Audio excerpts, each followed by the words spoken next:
کھلے آنکھ صلی اعلیٰ کہتے کہتے، کھلے آنکھ صلی اعلیٰ کہتے کہتے، کھلے آنکھ صلی اعلیٰ کہتے کہتے۔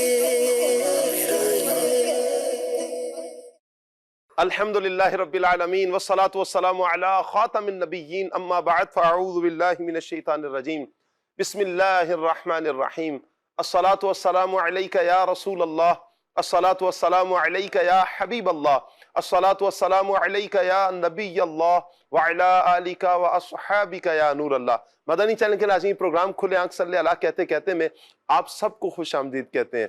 اللہ پاک کے پیارے پیارے آخری نبی محمد عربی صلی اللہ تعالیٰ علیہ وآلہ وسلم نے ارشاد فرمایا کہ جس نے مجھ پر 10 مرتبہ صبح 10 مرتبہ شام درود پاک بھیجا اسے قیامت کے دن میری شفاعت نصیب ہوگی۔ نیت کیجئے کہ انشاءاللہ پیارے آقا صلی اللہ علیہ وآلہ وسلم کی شفاعت پانے کے لیے ہم پیارے آقا صلی اللہ علیہ وآلہ وسلم پر زیادہ سے زیادہ درود پاک پڑھیں گے۔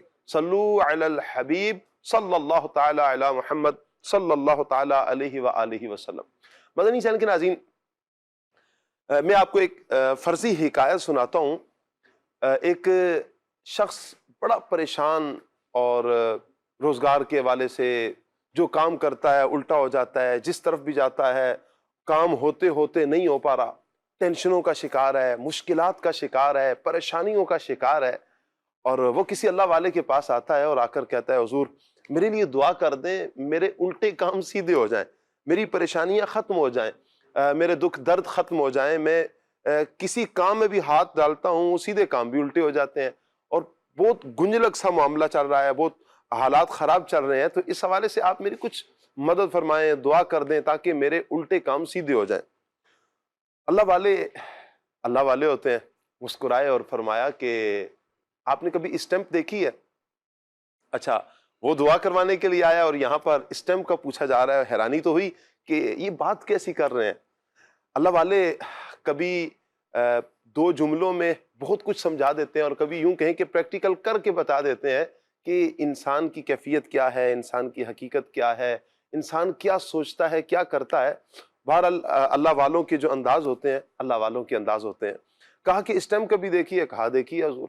کہا کہ اس پر لکھائی کیسی ہوتی ہے؟ غور کیا تو یاد آیا کہ اس پہ تو الٹا سا لکھا ہوتا ہے۔ کہا کہ یہ الفاظ جو الٹے تم نے دیکھے ہیں اسٹیمپ میں، تو یہ سیدھے کیسے ہوتے ہیں، یہ کیسے صحیح ہو جاتے ہیں؟ کہا کہ جب وہ اسٹیمپ لگتی ہے کاغذ پر تو وہ سیدھے ہو جاتے ہیں الفاظ۔ کہا کہ بس یہی سمجھنے کی بات ہے کہ جیسے اسٹیمپ پر الٹے الفاظ لکھے ہوتے ہیں، اور جب کاغذ پر جا کر یوں کہیں کہ اسٹیمپ اپنا ماتھا ٹیکتی ہے تو اس کے الٹے الفاظ سیدھے ہو جاتے ہیں، ایسے ہی جب بندہ مومن اللہ کے حضور سجدے میں سر رکھتا ہے، مشکلات کا حل سجدوں میں ہے۔ کہا کہ اللہ کے حضور تم سجدہ کرو، اللہ کے حضور تم دعا کرو، اللہ کے حضور جھک جاؤ۔ بعض اوقات ہم سجدوں سے دور ہو رہے ہوتے ہیں، یعنی نارملی اگر ہم گفتگو کریں تو سجدوں سے افراد دور ہو رہے ہوتے ہیں، اور اس لمحے کو بڑا بوجھل محسوس کرتے ہیں، مشکل محسوس کرتے ہیں، کہیں شیطان کے وار ہوتے ہیں، کہیں نفس کی چالیں ہوتی ہیں، لیکن وہی ایک لمحہ ہوتا ہے کہ جو بندے کو اللہ پاک کا قرب نصیب کر دیتا ہے، جو بندے کو کہاں سے کہاں تک پہنچا دیتا ہے۔ یوں کہیں کہ بندے کو زمین کی گہرائیوں سے اٹھا کر آسمانوں کی بلندیوں تک وہ لمحہ لے جاتا ہے کہ جس لمحے میں بندہ اللہ کے حضور سجدہ کرتا ہے، جس لمحے میں بندہ اللہ کے حضور جھک جاتا ہے۔ اور اللہ کے حضور جھکنا یہ صرف جسم نہیں جھکا، بلکہ اپنے آپ کو مٹانے کا نام سجدہ ہے، اپنے آپ کو یوں کہیں کہ اللہ کے حضور عاجزی کے ساتھ پیش کرنے کا نام سجدہ ہے۔ اور پھر جب بندہ اللہ کے لیے عاجزی کرتا ہے پھر اللہ اسے بلندیاں عطا فرماتا ہے۔ یہ ٹوٹ جانے کا، مٹ جانے کا نام نہیں، بلکہ جب یہاں بندہ جھک جاتا ہے یہیں سے تو بننے کی شروعات ہوتی ہے۔ تو اللہ کرے ہم بھی اللہ پاک کے حضور سجدوں میں رہیں۔ جب بندہ سجدہ چھوڑ دیتا ہے پھر وہ در در کی ٹھوکریں کھاتا ہے۔ آج کا ٹاپک انشاءاللہ مدنی چینل کے ناظرین ہمارا رہے گا ایک سجدہ جسے تو گراں سمجھتا ہے۔ انشاءاللہ اسی ٹاپک پر ہم مبلغین سے گفتگو کریں گے۔ آپ سے گزارش کریں گے مدنی چینل کے ناظرین ہمارے ساتھ رہیے۔ آئیے مبلغین کو بلاتے ہیں منچ پر، انشاءاللہ ہمارے ساتھ ہوں گے آج قاری کاشان صاحب، انہیں مرحبا کہتے ہیں۔ پیغام قرآن سیگمنٹ انشاءاللہ ہمارے قاری کاشان صاحب کے ساتھ ہوگا۔ السلام علیکم ورحمۃ اللہ وبرکاتہ۔ مفتی کفیل مدنی صاحب انشاءاللہ ہمارے ساتھ ہوں گے، مرحبا کہتے ہیں مفتی صاحب کو۔ السلام علیکم ورحمۃ اللہ۔ السلام ورحمۃ اللہ۔ کیسے ہیں مفتی صاحب؟ خیریت سے ہیں آپ؟ ماشاءاللہ صلی اللہ علیہ وسلم۔ عادل اتاری انشاءاللہ ہمارے ساتھ ہیں جی، مرحبا کہتے ہیں عادل بھائی کو۔ وعلیکم السلام، ماشاءاللہ ماشاءاللہ۔ عادل بھائی کیسے ہیں آپ؟ ٹھیک ہیں، مرحبا۔ اور نقیب مدنی انشاءاللہ ہمارے ساتھ ہوں گے جی۔ السلام علیکم ورحمۃ اللہ وبرکاتہ۔ ماشاءاللہ، کیسے نقیب بھائی؟ ٹھیک ہے، خیریت سے ہیں۔ وسیم مدنی انشاءاللہ ہمارے ساتھ ہوں گے جی، وسیم بھائی کو مرحبا کہتے ہیں۔ السلام علیکم ورحمۃ اللہ۔ کیسے ہیں وسیم بھائی؟ ٹھیک ہے آپ؟ ماشاءاللہ، الحمدللہ رب العالمین۔ آئیے مدنی چینل کے ناظرین سیگمنٹ کی طرف بڑھتے ہیں، اور سیگمنٹ ہے پیغام قرآن۔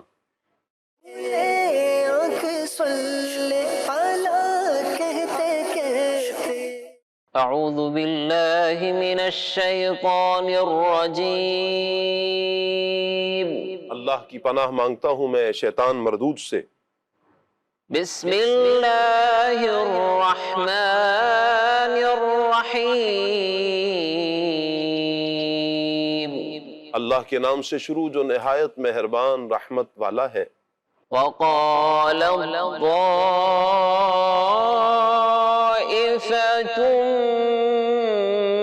من أهل الكتاب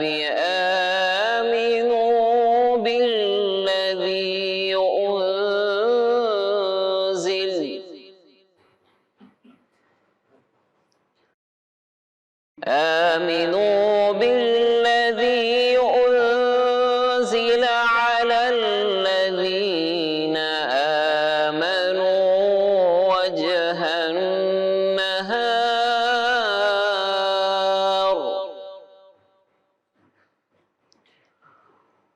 وجه النهار واكفروا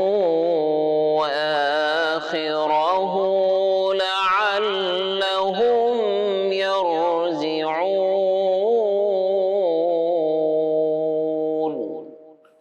اور کتابیوں کے ایک گروہ نے کہا جو ایمان والوں پر نازل ہوا ہے صبح کو اس پر ایمان لاؤ اور شام کو انکار کر دو، ہو سکتا ہے اس طرح مسلمان بھی اسلام سے پھر جائیں۔ وقالت طائفۃ من اہل الکتاب، اور کتابیوں کے ایک گروہ نے کہا، یعنی یہودی اسلام کی مخالفت میں دن رات نئی نئی سازشیں کیا کرتے تھے۔ خیبر کے کچھ یہودیوں نے آپس میں مشورہ کیا اور مشورہ کر کے ایک سازش تیار کی کہ ان کی ایک جماعت صبح کے وقت اسلام لے آئے اور شام کو مرتد ہو جائے، اسلام سے پھر جائے، اور لوگوں کو یہ کہے کہ ہم نے اپنی کتابوں میں جو دیکھا تو ثابت ہوتا ہے کہ محمد صلی اللہ علیہ وآلہ وسلم یہ وہ نبی نہیں ہے جن کی ہماری کتابوں میں خبر ہے، تاکہ اس حرکت سے مسلمانوں کو اپنے دین میں شبہ پیدا ہو جائے اور یہ اپنے دین سے پھر جائیں۔ لیکن اللہ تعالیٰ نے یہ آیت نازل فرما کر ان کا یہ راز فاش کر دیا، اور ان کا یہ مکر نہ چل سکا، اور مسلمان پہلے سے خبردار ہو گئے۔ اس بات سے باخبر رہنا چاہیے کہ کافروں کی طرف سے سازشوں کا سلسلہ یہ آج سے نہیں ہے، بلکہ یہ ہمیشہ سے جاری، یہ پہلے بھی تھا اور یہ ہمیشہ یہ جاری رہے گا۔ آج بھی ایسی سازشیں پکڑی جاتی ہیں کہ جھوٹی فلموں، جھوٹی رپورٹوں یا جھوٹی تصویروں کے ذریعے لوگوں کو اسلام سے معاذ اللہ متنفر کیا جاتا ہے، اسلام سے باغی کیا جاتا ہے۔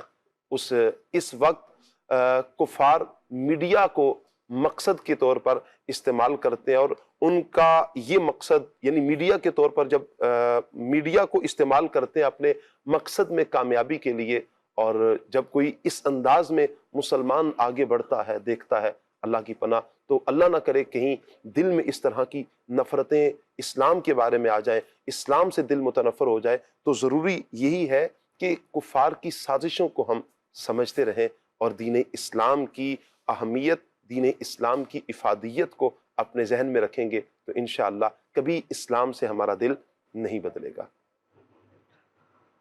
وقال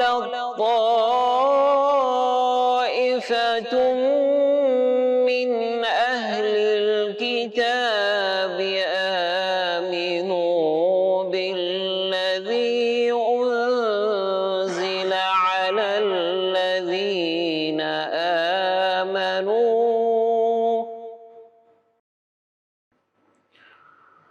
أنزل على الذين آمنوا وجه النهار واكفروا آخره وجه النهار واكفروا آخره لعلهم يرجعون.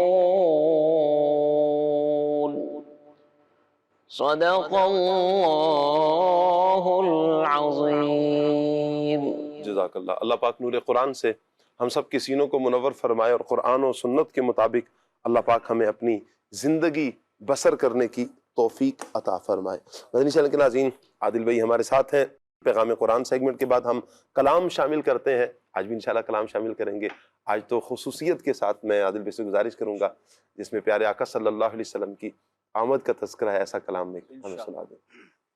مرحبا مرحبا مرحبا مکی مدنی مدنی مرحبا مرحبا مرحبا مکی مدنی بولو مرحبا مرحبا مرحبا مکی مدنی مدنی مرحبا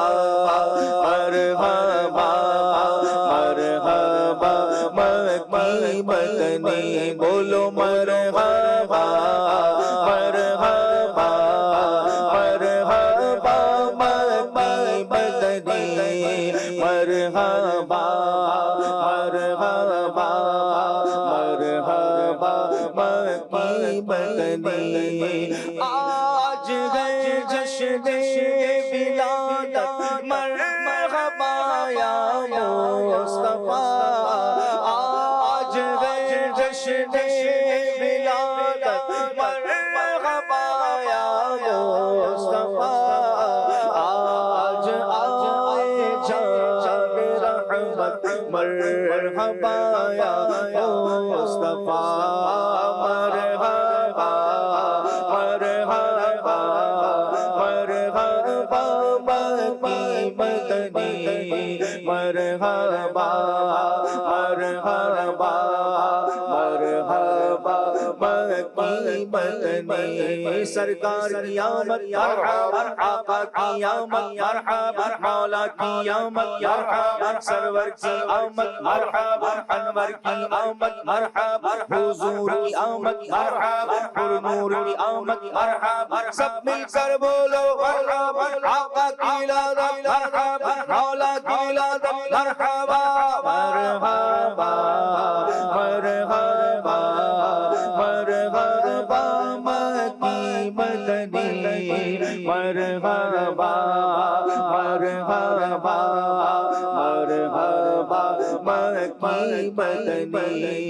جب تلک یہ چاند تارے جھلملاتے جائیں گے، جب تلک یہ چاند تارے جھلملاتے جائیں گے، تب تلک جشن ولادت ہم مناتے جائیں گے.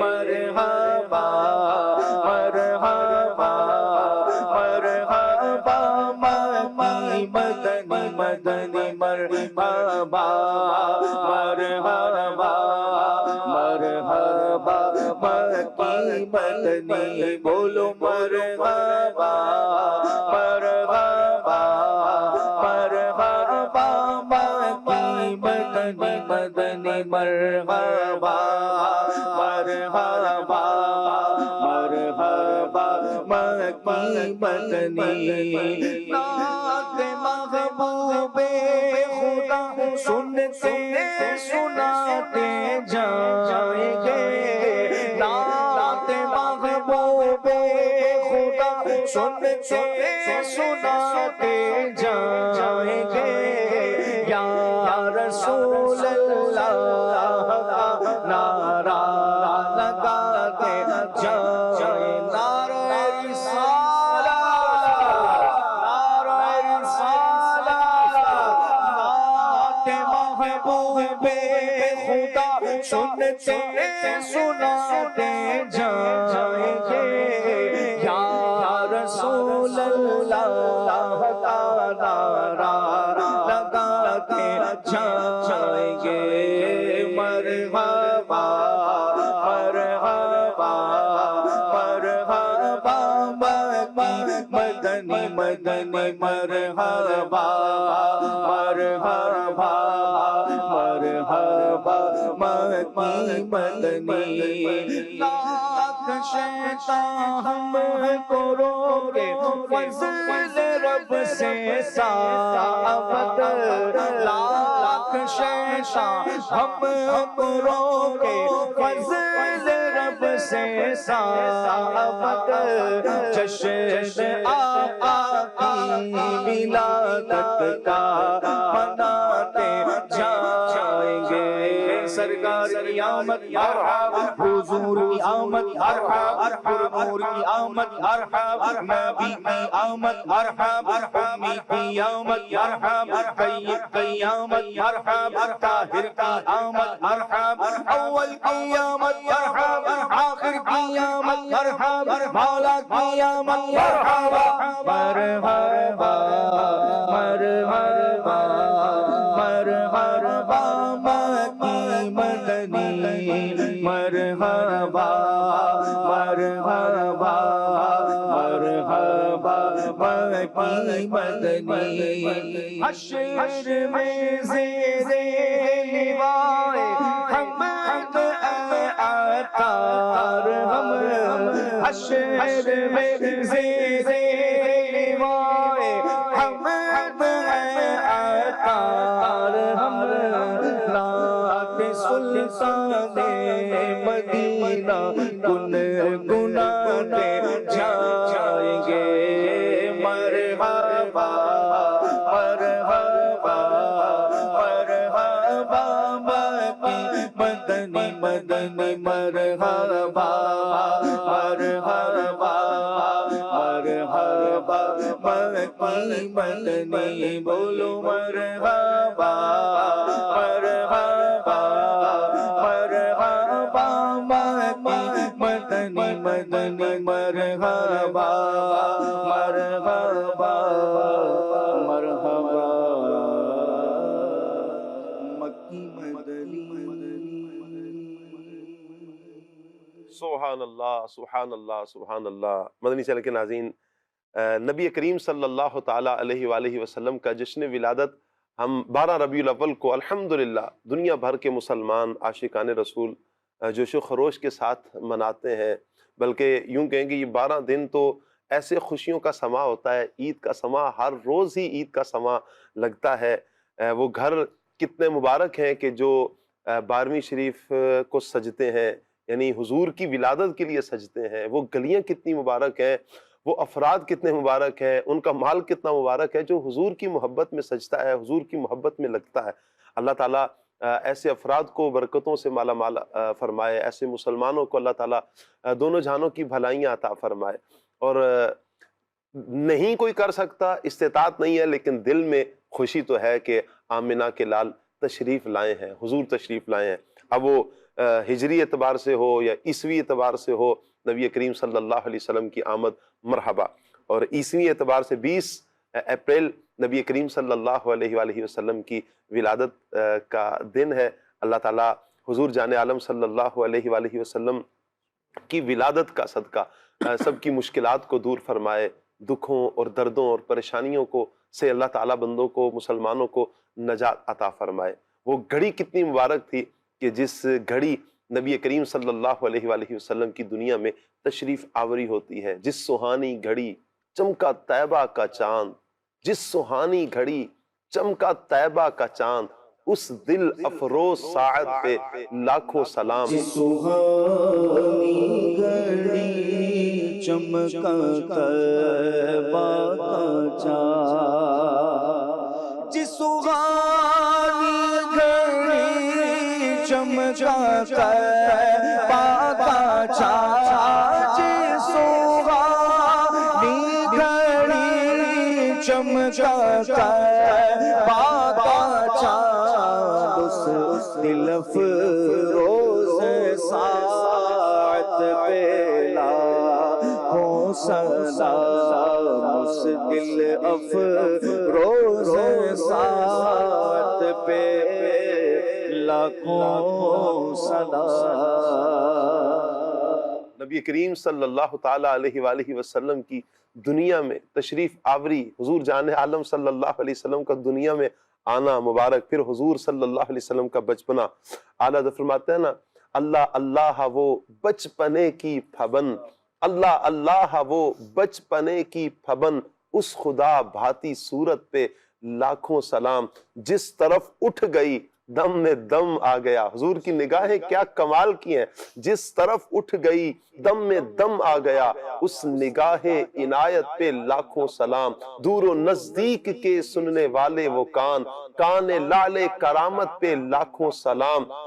ہاتھ جس سمت اٹھا غنی کر دیا، ہاتھ جس سمت اٹھا غنی کر دیا، موج بحر سماحت پہ لاکھوں سلام، وہ زباں جس کو سب کن کی کنجی کہیں، اس کی نافذ حکومت پہ لاکھوں سلام۔ پتلی پتلی گلے قدس کی پتیاں، پتلی پتلی گلے قدس کی پتیاں، ان لبوں کی نزاکت پہ لاکھوں سلام۔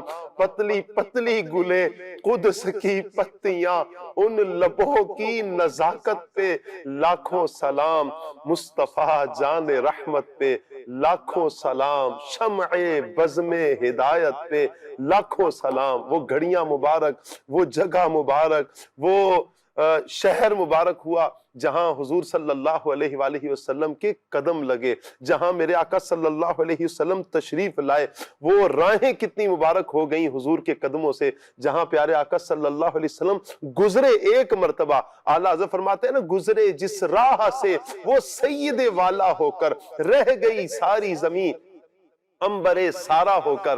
نبی کریم صلی اللہ علیہ وآلہ وسلم کے قدموں کی برکت سے نبی کریم صلی اللہ علیہ وسلم کے نعلین جہاں جس جگہ پر لگے، وہ جگہ کتنی برکت والی، جہاں قدم لگے تو اللہ قرآن میں یاد فرماتا ہے، لا اقسم بہذا البلد وانت حل بہذا البلد، جہاں حضور صلی اللہ علیہ وسلم کے قدم لگے اتنی برکت والی جگہ ہو جائے، اللہ قرآن میں قسمیں یاد فرمائے، تو جہاں حضور کا جسم اطہر مدینہ الرسول میں، مدینہ پاک میں موجود ہے، وہ جگہ کتنی مبارک ہوگی، وہ شہر کتنا مبارک ہوا کہ پہلے اس شہر کو یثرب کہا جاتا، بیماریوں کا گڑھ کہا جاتا، لیکن حضور کے قدموں کی برکت سے مدینہ کہا، مدینہ الرسول کہا، طیبہ کہا، طابہ کہا، اسے کئی ناموں سے یاد کیا گیا۔ اب تو یہ دار الشفا ہے، یہاں کی ہوا میں شفا، یہاں کی فضا میں شفا، یہاں کی مٹی میں شفا، یہاں پیار ہی پیار، رحمت ہی رحمت، برکت ہی برکت۔ کس وجہ سے؟ حضور کی تشریف آوری کا صدقہ، حضور کے آنے کا صدقہ، حضور کے قدموں کا صدقہ، حضور کی برکت سے یہ شہر شہر مدینہ بنا، حضور کے قدموں کی برکت سے یہ شہر دار الشفا بنا، حضور کی برکت سے اس شہر کی ہواؤں میں بھی اللہ نے شفا رکھی ہے۔ ایک تحقیق یہ ہے کہ دنیا بھر میں جہاں آنسو بہائے جاتے ہیں، جتنے لوگ روتے ہیں، محبت میں جہاں پر رویا جاتا ہے، وہ ایک ہی شہر، شہر مدینہ ہے، جہاں سب سے زیادہ لوگ آنسو بہاتے ہیں اور کسی کی محبت میں روتے ہیں، اور وہ کوئی اور نہیں ہے کہ جس کی محبت میں آنسو بہ رہے ہیں، وہ پیارے آقا صلی اللہ علیہ وآلہ وسلم کی محبت ہے۔ حضور کی محبت میں، اپنے آقا کی محبت میں، اپنے نبی صلی اللہ علیہ وآلہ وسلم کی محبت میں یہاں پر آنسو بہائے جاتے ہیں، اور اس شہر سے محبت میرے آقا صلی اللہ علیہ وسلم نے فرمائی جب ہجرت ہوئی اور ہجرت فرما کر حضور جب مدینہ پاک میں آ رہے ہیں تو نبی کریم صلی اللہ علیہ وسلم اللہ پاک کی بارگاہ میں اس شہر کی محبت کی دعائیں فرما رہے ہیں، اور پھر یہاں پر مرنے والوں کو حضور بشارتیں جنت کی عطا فرماتے ہیں۔ یہاں تو جنت کا ٹکڑا بھی لا کے حضور کے قدموں میں رکھ دیا جاتا ہے۔ اللہ اکبر، ریاض الجنہ حضور کے قدموں کی برکت سے اتنی بڑی اتنا جنت کا وہ ٹکڑا حضور کے قدموں میں آتا ہے، حضور کی بارگاہ میں لایا جاتا ہے، وہ شرف عطا کر دیا جاتا ہے ریاض الجنہ کو۔ پیارے پیارے اسلامی بھائیوں، مدنی چینل کے ناظرین، یہ سب کچھ ہے، یہ صرف ایک مدینہ پاک کے لیے نہیں بلکہ حضور کی تشریف آوری سے تو دنیا میں اجالے ہوئے ہیں۔ وہ لوگ جو کفر و شرک کی وادیوں میں غرق تھے، حضور کے قدموں کی برکت سے، حضور کے آنے کی برکت سے، حضور کے میلاد کی برکت سے، سبحان اللہ، وہ کفر و شرک کی وادیاں ختم ہوتی ہیں اور اسلام کا پرچم بلند ہوتا ہے۔ لوگ اسلام کے دامن سے وابستہ ہوتے ہیں، حضور کے قصیدے پڑھے جاتے ہیں۔ وہ لوگ جو حضور کی جان کے دشمن تھے وہی حضور کی زلفوں کے اسیر ہوتے ہیں، وہی حضور صلی اللہ علیہ وسلم سے محبت کرنے والے ہو جاتے ہیں۔ پھر یوں کہیں کہ یوں ترجمانی کی جاتی ہے، کروں تیرے نام پہ جان فدا، نہ بس ایک جان دو جہاں فدا۔ پہلے تو وہی کہ جو شہید کرنے کے ارادے سے آ رہے تھے، اب کیفیت کیا ہے، کروں تیرے نام پہ جان فدا، نہ بس ایک جان دو جہاں فدا، دو جہاں سے بھی نہیں جی برا، کروں کیا کروڑوں جہاں نہیں، یہ ایک جان کیا ہے اگر ہو کروڑوں، تیرے نام پر سب کو وارا کروں میں قربان جاؤں اپنے آقا صلی اللہ تعالیٰ علیہ وآلہ وسلم کی ذات سے، میں قربان جاؤں پیارے آقا صلی اللہ علیہ وسلم کی عطاؤں سے، میں قربان جاؤں اللہ پاک کی اس نعمت عظمیٰ سے جو اللہ پاک نے پیارے آقا صلی اللہ علیہ وآلہ وسلم کی صورت میں ہمیں عطا فرمائی ہے۔ اللہ کرے کہ ہم آخری سانس تک حضور جان عالم صلی اللہ علیہ وآلہ وسلم سے محبت کرتے رہیں اور اس محبت میں اضافہ ہی ہوتا رہے، کبھی اس محبت میں کمی نہ آئے۔ محبت کو پانے کے لیے پیارے پیارے اسلامی بھائیوں، مدنی چینل کے ناظرین، ہمیں پیارے آقا علیہ الصلوۃ والسلام کی اداؤں پر عمل کرنا ہے۔ جب بھی کوئی مشکل آتی ہے، جب بھی کوئی پریشانی آتی ہے، جب بھی کفار کی طرف سے کوئی ستم کیا جاتا ہے یا کوئی اہم معاملہ ہوتا ہے، پیارے آقا صلی اللہ علیہ وسلم کی سیرت کو جب ہم پڑھتے ہیں تو ہمیں یہی نظر آتا ہے، حضور اللہ کے حضور سجدے میں چلے جاتے ہیں، حضور اللہ کی بارگاہ میں سجدہ کرتے ہیں، حضور صلی اللہ علیہ وسلم طویل سجدے کرتے ہیں، اور یہ صرف کسی معاملے کے لیے خاص نہیں، حضور سجدوں سے کتنی محبت کرتے ہیں کہ ساری ساری رات حضور، رات کا یوں کہیں کہ اکثر حصہ پیارے آقا صلی اللہ علیہ وآلہ وسلم سجدوں میں گزارتے ہیں۔ یا ایھا المزمل قم اللیل الا قلیلا نصفہ او انقص منہ قلیلا او زد علیہ ورتل القرآن ترتیلا۔ قرآن حضور کے قیام کو بیان کر رہا ہے، حضور اتنا کبھی قیام فرماتے ہیں، کبھی سجدے کی کیفیت میں، اور یہ سجدہ صرف یہیں پر نہیں ہے بلکہ کل قیامت کے دن حضور اللہ کی بارگاہ میں سجدہ کریں گے اور ہم گناہگاروں کے لیے سجدہ کریں گے۔ کتنا طویل سجدہ ہوگا، طویل سجدہ کر کے اللہ پاک کی حمد بیان کریں گے پیارے آقا جان عالم صلی اللہ تعالیٰ علیہ وآلہ وسلم۔ رب فرمائے گا، اے محمد صلی اللہ علیہ وآلہ وسلم، آپ سجدے سے سر اٹھائیں، آپ سوال کیجئے، آپ کو دیا جائے گا، آپ مانگیے آپ کو دیا جائے گا، آپ شفاعت کیجئے، اے محبوب آپ کی شفاعت قبول کی جائے گی۔ اس وقت میرے آقا صلی اللہ علیہ وآلہ وسلم اپنے گناہگار امتیوں کی شفاعت کریں گے، پیش حق مجدہ شفاعت کا سناتے جائیں گے، آپ روتے جائیں گے، ہم کو ہنساتے جائیں گے۔ وسعتیں دی ہیں خدا نے دامن محبوب کو، وسعتیں دی ہیں خدا نے دامن محبوب کو، جرم کھلتے جائیں گے وہ چھپاتے جائیں گے۔ خاک افتادو سن کے آنے کی تیرے ہے، خاک افتادو سن کے آنے کی تیرے ہے، خود وہ گر کر سجدہ میں تم کو اٹھاتے جائیں گے، خود وہ گر کر سجدہ میں تم کو اٹھاتے جائیں گے، آپ روتے جائیں گے، حساس جائیں گے۔ سبحان اللہ۔ مدنی چینل کے ناظرین، آج کا ہمارا ٹاپک ایک سجدہ جسے تو گراں سمجھتا ہے۔ آئیے آج نیت بھی کریں گے کہ حضور کی محبت میں انشاءاللہ ہم نے سجدوں میں دل لگانا ہے۔ حضور صلی اللہ علیہ وآلہ وسلم کا مبارک عمل، آج انشاءاللہ میں نقیب بھائی کی طرف یہ سوال بھی بڑھاؤں گا کہ حضور صلی اللہ تعالیٰ علیہ وآلہ وسلم کا جو معاملات میں سجدہ کرنا ہے، یعنی کیفیت حضور کے سجدوں کی، انشاءاللہ ہم نقیب بھائی سے لیتے ہیں۔ جی نقیب بھائی، حضور کا سجدہ کیا فرمائیں گے؟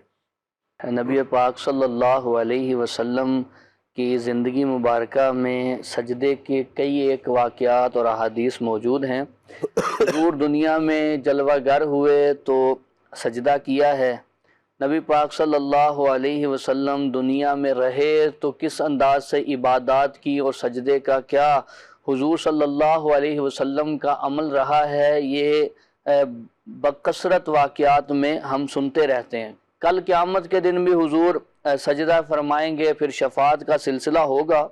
نبی پاک صلی اللہ علیہ وسلم دنیا میں آئے تو ابو نعیم کی ایک حدیث ہے، ابو نعیم رضی اللہ تعالیٰ عنہ نے حدیث لکھی ہے، اور اس حدیث کو بیان کرنے والی حضرت آمینہ رضی اللہ تعالیٰ عنہا ہیں۔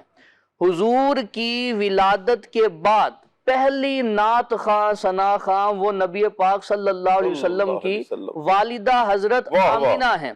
آپ فرماتی ہیں کہ لما خرج من بطنی، کہ جب نبی پاک صلی اللہ علیہ وسلم کی ولادت ہوئی تو میں نے دیکھا کہ حضور سجدے میں چلے گئے۔ تھوڑی دیر گزری تو ایک سفید رنگ کا بادل آیا اور اس نے ڈھانپ لیا، اور حضور میری نگاہ سے پوشیدہ ہو گئے۔ کچھ دیر گزری تو بادل ہٹا، میں کیا دیکھتی ہوں کہ حضور سفید اونی کپڑے کے اندر لپٹے ہوئے ہیں اور نیچے سبز رنگ کا بچھونا ہے، اور حضور کے ہاتھ میں قیمتی موتیوں کی 3 چابیاں ہیں۔ تو کہنے والا کہہ رہا ہے یہ ایک چابی نصرت کی چابی ہے، اور دوسری نفع کی چابیاں ہیں، تیسری جو چابیاں ہیں یہ نبوت کی چابیاں ہیں۔ پھر کہتے ہیں تھوڑی دیر گزری تو پھر بادل آیا اور ڈھانپ لیا، اور نبی پاک صلی اللہ علیہ وسلم میری نگاہوں سے پوشیدہ ہو گئے۔ کچھ دیر کے بعد ہٹا تو حضور کے ہاتھ میں سبز رنگ کا کپڑا تھا، حضور کے ہاتھ میں، تو کوئی کہنے والا کہہ رہا تھا بخن بخن آباد محمد علی الدنیا کلیہا لم یبقى خلق من اہلیہا الا دخل فی قبضتہ، کہا واہ واہ، محمد نے تو ساری دنیا پہ قبضہ کر لیا، حضور کے ہاتھ میں ساری دنیا آ گئی اور یہ پوری دنیا پہ قبضہ کر لیا ہے۔ تو اعلیٰ حضرت نے اس واہ واہ کو اپنے کلام میں بھی استعمال فرمایا ہے، کیا ہی ذوق افزاں شفاعت ہے تمہاری، واہ واہ، قرض لیتی ہے گناہ پرہیزگاری، واہ واہ، انگلیاں ہیں فیض پر ٹوٹے ہیں پیاسے جھوم کر، ندیاں پنجاب رحمت کی ہے جاری، واہ واہ۔ تو یہ واہ واہ جو فرشتے نے کہا اور حضور نے پوری دنیا پہ قبضہ کر لیا، حضور کے ہاتھ میں پوری دنیا آ گئی۔ قبضے سے کیا مراد ہے؟ قبضہ کر لیا، اسے تو کہیں نیگیٹو معنی میں بھی استعمال کیا جاتا ہے، یوز کیا جاتا ہے، قبضے سے کیا مراد ہے؟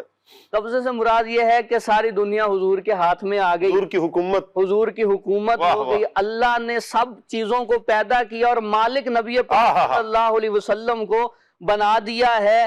اور اس کے نظارے حضور کی حدیثوں میں کئی جگہ نظر آتے ہیں۔ کسی جگہ فرمایا کہ اللہ نے مجھے زمین کے خزانوں کی چابیاں دی، کسی جگہ فرمایا جنت کی چابیاں اللہ نے مجھے دی، پھر صرف چابیاں ہی نہیں دیں بلکہ جنت کے دروازے پہ نام بھی نبی پاک کا لکھا، حضور صلی اللہ علیہ وسلم کا نام لکھا۔ حضرت علی کی روایت میں ہے کہ مکتوباً علی باب الجنہ محمد الرسول اللہ و خاتم النبیین، جنت کے دروازے پہ لکھا ہوا ہے کہ محمد اللہ کے رسول ہیں اور آخری نبی ہیں۔ تو حضور صلی اللہ علیہ وسلم کا سجدہ، اچھا ایک روایت حضرت آمینہ سے یہ بھی ہے، کہتی ہیں جب محمد پیدا ہوئے تو میں کیا دیکھتی ہوں کہ مقہولاً مدہوناً ساجداً للہ رافعاً یدیہ الی السماء، کہ نبی پاک صلی اللہ علیہ وسلم کی آنکھ مبارک کو دیکھا تو سرما لگا تھا، سر مبارک پہ تیل لگا تھا، ناپ بریدہ تھے، جسم سے خوشبو آ رہی تھی، اور حضور سجدے میں تھے اور ہاتھ اٹھا کے دعا کر رہے تھے۔ تو اعلیٰ حضرت نے پھر اسے اپنے شعر میں بند کیا کہ پہلے سجدے پہ روز ازل سے درود، یادگاری یہ امت کے لاکھوں سلام۔ ہم روایات میں دیکھتے ہیں اور دیکھیں کہ ہمارے نبی وہ ہیں جو دنیا میں آ کے سجدے کر رہے ہیں، اور حضور نے حضرت فاطمہ سے کیا فرمایا؟ مسند احمد بن حنبل کی حدیث ہے، حضور نے حضرت فاطمہ سے فرمایا اے فاطمہ اگر کل قیامت میں تم مجھ سے ملاقات کرنا چاہتی ہو تو سجدوں کی کثرت کرو۔ اللہ اکبر۔ کل قیامت میں مجھ سے ملاقات ہوگی تو حضور نے سجدوں کی یوں تعلیم دی ہے۔ اور جب حضرت ربیہ سے فرمایا کہ مانگو کیا مانگتے ہو، تو انہوں نے جب مانگا تو حضور نے فرمایا اتنا ہی؟ اس کے بعد کیا فرمایا؟ فرمایا فَأَعِنِّي عَلَىٰ كَثْرَةِ السُّجُودِ، تو اپنے نفس پر میری کثرت سجود سے مدد کرو۔ کیا بات ہے۔ تو سجدوں کا یوں حضور نے بار بار ذکر فرمایا ہے۔ اللہ ہمیں سجدوں سے محبت نصیب فرمائے۔ آمین آمین آمین۔ عادل بھائی یہاں پر تو حضور کے رخسار کی بات ہوئی، میں چاہوں گا پیر میر علی شاہ صاحب کا کلام، اس صورت نو میں جانا کھاں جانا اس صورت نو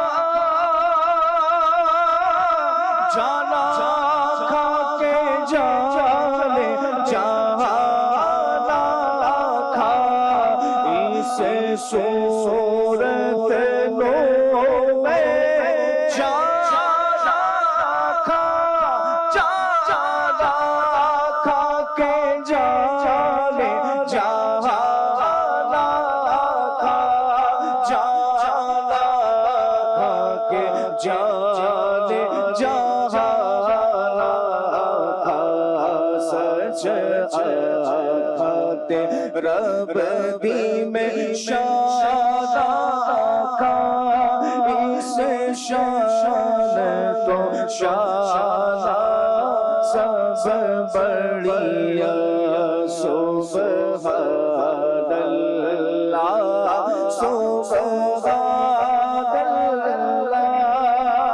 سبحان اللہ سبحان اللہ۔ جی کیا بات ہے، اللہ پاک آپ کو برکتیں عطا فرمائے۔ مفتی صاحب انسان جیسے ہمارا موضوع بھی ہے ایک سجدہ جسے تو گراں سمجھتا ہے، تو انسان کبھی سجدے کو بوجھ بھی سمجھتا ہے؟ اگر یہ کیفیت ہے، یعنی دل کی یہ کیفیت ہے، یہ کیوں ہے؟ ایسا کیوں ہوتا ہے کہ بوجھ لگتا ہے یہ؟ بسم اللہ الرحمن الرحیم۔ سجدہ جو ہے وہ ایک ایسی عبادت ہے جی کہ غیر اللہ کے لیے کرنا جو ہے وہ حرام، اور عبادت کی نیت سے ہو تو کفر ہوتا ہے۔ یعنی یہ تعظیم کی وہ انتہا ہے جو کہ رب العالمین کے لیے ہی خاص ہے،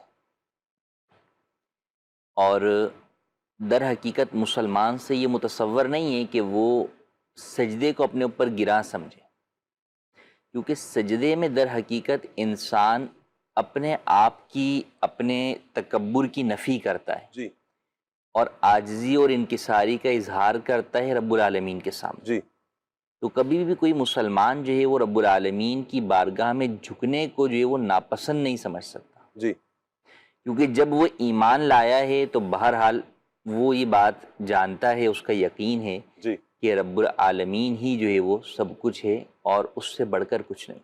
صحیح۔ اور اگر خدا نخواستہ کوئی مسلمان رب العالمین کی بارگاہ میں سجدے میں جانے کو اپنے اوپر گراں سمجھتا ہے تو یہ تو تکبر کی وجہ سے اگر ہوگا تو یہ تو کفر ہے، کیونکہ یہی کام تو شیطان نے کیا تھا کہ ابا واستکبر، کہ اس نے انکار کیا سجدے سے جی اور تکبر کیا، تو اللہ نے فرمایا کان من الکافرین، کہ وہ کافروں میں سے ہو گیا۔ جی ہاں البتہ یہ ہوتا ہے کہ در حقیقت مسلمان بسا اوقات اپنے گناہوں کی وجہ سے، جی سستی اور کاہلی کی وجہ سے سجدہ یا دیگر عبادات کی طرف راغب نہیں ہوتا، یا وہ ان معاملات کے اندر سستی کر بیٹھتا ہے۔ تو یہ بہرحال اس اعتبار سے آپ کہیں کہ وہ اپنے لیے اس چیز کو مشکل سمجھ رہا ہوتا ہے. جیسے فجر کا وقت ہے، اب نماز کے لیے اٹھنا ہے، تو اس کے لیے اب وہ فجر کے لیے اٹھنا گرا ہے اس کے لیے. تو در حقیقت فجر کے اندر نماز تو سجدے کے ساتھ ہی ہے. جی اسی طرح اور دیگر نمازوں کے اوقات جو ہے وہ آ جاتے ہیں. مگر وہی انسان آپ دیکھیں کہ جب مصیبت اور مشقت میں ہوتا ہے، تکلیف میں ہوتا ہے، کیا بات، تو وہ اس وقت کس کو یاد کرتا ہے؟ اللہ، جب دنیا والوں سے جو ہے وہ نا امید اور مایوس ہو جاتا ہے تو رب العالمین ہی یاد آتا ہے. کیا بات ہے. لوگ اسپتالوں میں جب ڈاکٹر سے بات کر کر کے تھک جاتے ہیں تو بالآخر اسپتال کی مسجد میں جو قریب میں ہوتی ہے جی وہاں سجدہ ریز ہی نظر آتے ہیں. کیا بات ہے. تو یہ بندہ مومن کے دل میں گویا وہ ایمان کے نور، ایمان کا نور ہوتا ہے جو اس کو بہرحال آخر میں سجدے کی طرف ہی جو ہے وہ کیا لیتا ہے. بات ہے، زبردست مفتی صاحب، ماشاء تو اللہ. بندہ مومن جو ہے وہ کبھی بھی تکبر نہیں کر سکتا سجدے سے، اور جو سجدے سے تکبر کرے گا تو وہ پھر مسلمان نہیں رہے گا. اللہ اکبر، اللہ اکبر. مگر ہاں یہی بات کہ سجدہ آپ کب کر رہے ہیں، کہ جب آپ پھنس چکے ہیں اس وقت کر رہے ہیں، جی یا آپ محبت اور شوق میں کر رہے ہیں. بزرگان دین بڑی پیاری بات ارشاد فرماتے ہیں. جی زکوٰۃ کے باب میں نے ایک مقام پر پڑھا، فرمایا کہ سال پورا ہونے کے بعد زکوٰۃ دینا، فرمایا وہ تو اب واجب ہو گئی، جی دینی ہی ہے.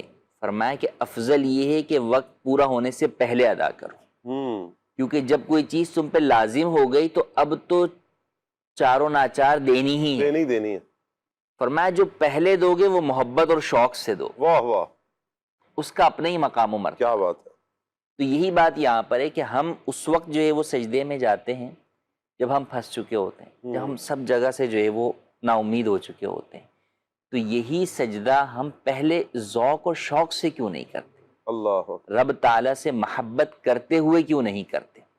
اللہ پاک نے قرآن مجید کے اندر آیات کے اندر بیان فرمایا. اصل میں اس سے متعلق جتنی آیات ہیں، میں ابھی صبح پڑھ رہا تھا، وہ ساری آیات تقریباً وہ ہیں جو آیت سجدہ ہیں. جی کہ میں تلاوت کروں گا تو پھر جو ہے وہ سامعین پر جو ہے وہ سجدہ تلاوت بھی جو ہے وہ واجب ہو جائے گا. اللہ اکبر. تو اس میں ایک جگہ پہ فرمایا کہ سجدہ توان بھی لوگ کرتے ہیں اور کرہن بھی کرتے ہیں، یعنی خوش دلی سے بھی کرتے ہیں اور مجبوراً بھی کرتے ہیں. اور یہ صرف لوگ نہیں، فرمایا کہ جو کچھ زمین و آسمان میں، سب کچھ، ہر چیز اور اس کا سایہ. اللہ اکبر. تو مفہوم میں فرمایا کہ وہ یعنی خوشی سے بھی کر رہا ہے اور مجبوراً بھی کرنا پڑے گا. ہر چیز کو رب کے آگے ہی جھکنا پڑے گا. رب کے آگے ہی ہے. اللہ اکبر. تو وہ وقت آئے کہ آپ کو کرہن وہ کام کرنا پڑے، مجبوراً وہ کام کرنا پڑے، اس سے پہلے کیوں نہ رب کو راضی کرنے کے لیے آپ خوشی سے وہ کام. زبردست، واہ واہ واہ واہ. تو پھر جب بندہ خوشی سے وہ کام کرتا ہے تو پھر اس کا لطف ہی کچھ اور ہوتا ہے. جی تو لہٰذا ہمیں چاہیے کہ سجدے کے معاملے کے اندر اپنی عادت جو ہے وہ بندہ بنائے. واہ واہ. اور ایک بڑی پیاری بات جو ہے وہ میں نے آج پڑھی، اس کے اندر انہوں نے لکھی بڑی پیاری بات، سجدے کی حکمتیں بہت ساری بیان کی انہوں نے. فرمایا کہ جب انسان سجدے میں جاتا ہے تو غور کرے کہ اس کے سامنے کتنا زمین کا حصہ موجود ہوتا ہے. تو ایک مختصر سا حصہ انسان کے پاس سجدے میں اس کی آنکھوں کے ارد گرد نظر آتا ہے. فرمایا کہ یہی دنیا ہے. تو جو شخص سجدے میں جا کر اس چیز کی طرف غور کرے کہ اس وقت جتنی دنیا مجھے نظر آ رہی ہے سجدے میں، جی یہی دنیا ہے، کل کائنات یہی ہے، جی اور اس کے مقابلے میں میں جس کے لیے سجدہ کر رہا ہوں اور تسبیح پڑھ رہا ہوں، جی وہ ذات کتنی بڑی ہے. اللہ اکبر. تو فرمایا کہ یہ سوچ انسان کو دنیا سے بے رغبتی پیدا کر دیتی ہے اور رب کے قریب کر دیتی ہے، واہ واہ. کیونکہ اس کو یہی لگتا ہے کہ بس یہی دنیا ہے. ہائے ہائے. تو فرمایا کہ وہ پھر اس دنیا کے پیچھے جانے کے بجائے وہ یہ سوچتا ہے میں جس رب العالمین کے آگے اس وقت جھکا ہوا ہوں وہ کتنا بڑا ہے، اللہ اس کی شان کتنی بلند ہے، اس کا مقام کتنا جو ہے وہ بلند ہے، سب سے بڑھ کر وہ ہے، ہر جگہ اس کی قدرت ہے. تو جب انسان یہ سوچتا ہے تو در حقیقت وہ قرب الہی حاصل کرتا ہے. اس کو حدیث میں فرمایا کہ بندہ جو ہے وہ بندہ مومن اپنے رب کے سب سے زیادہ قریب جو ہے وہ سجدے کی حالت میں ہوتا ہے. اور اس وقت کی جانے والی دعا فرمایا کہ قبولیت کے مقامات میں سے وہ وقت تھے کہ اس وقت جو دعا کی جائے وہ اللہ رب العالمین جو ہے وہ قبول فرماتا ہے. نبی کریم صلی اللہ علیہ وسلم کی مبارک جو ہے ہم سیرت سے دیکھیں تو جنگوں کے موقع کے اوپر جہاں دیگر تدابیر سلطان اور حکمران کیا کرتے تھے، مگر آپ اس وقت سجدہ، صف بندی فرما واہ کر واہ، بدر کا مقام ہے ہائے اور ہائے، سجدہ ریز ہے۔ اللہ اکبر، وہ اللہ مسجد عریش، وہ مقام عریش کا کہ حضور جو ہے وہ اس کے اندر ہیں۔